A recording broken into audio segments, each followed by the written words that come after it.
Hi, I'm Audrey DeAngelis. I'm the public historian here at Oatlands. And one of the questions that we get really commonly is whether George Carter, the man who designed and paid to have Oatlands House built, was related to the late President Jimmy Carter.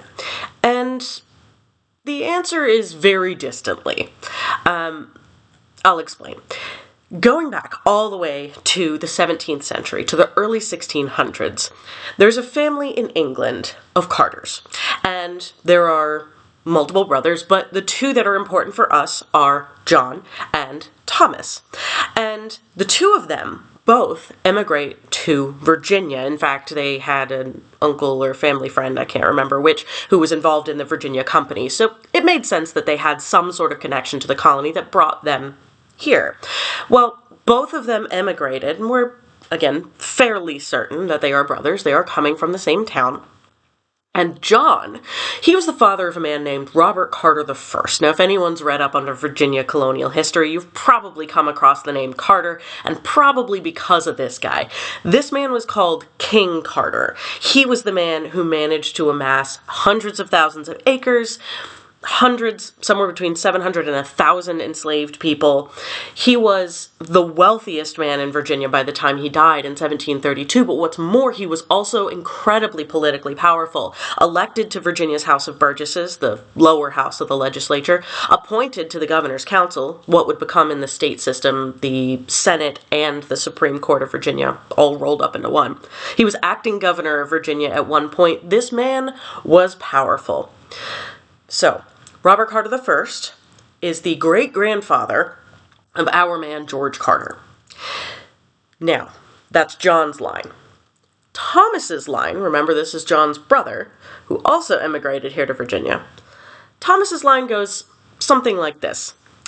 Thomas Jr., Moore, who died in North Carolina, Isaac, Kindred, who died in Georgia in 1800, James, Wiley, Littleberry, William Archibald, James Sr., and President Jimmy Carter.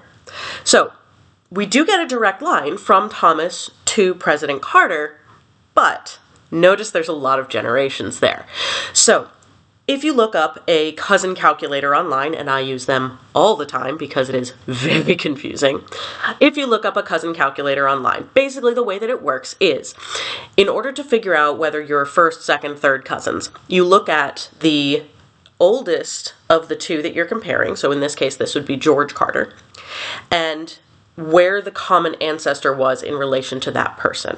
So the common ancestor is Thomas and John's father. So we're going back pretty far here. But what that means is that George is the fourth cousin of the person of his generation in Thomas's line. Then we have to calculate the generational difference, right? Because Jimmy Carter isn't George's fourth cousin. He's the son of the son of the son of the son of his fourth cousin.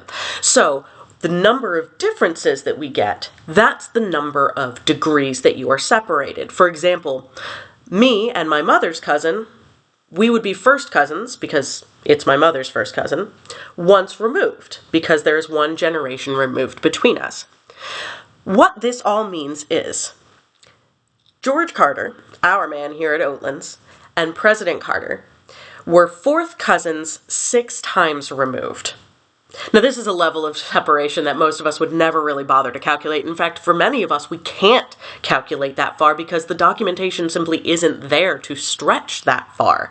But in the case of someone who serves as a president, of course, everyone has done their historical research and their genealogical research on that person. And in the case of George Carter, well, we're lucky in that his family was very prominent, so the documentation is there in our case. So, long story short, yes. Former President Carter, late President Carter, was related to our George Carter, but very, very distantly.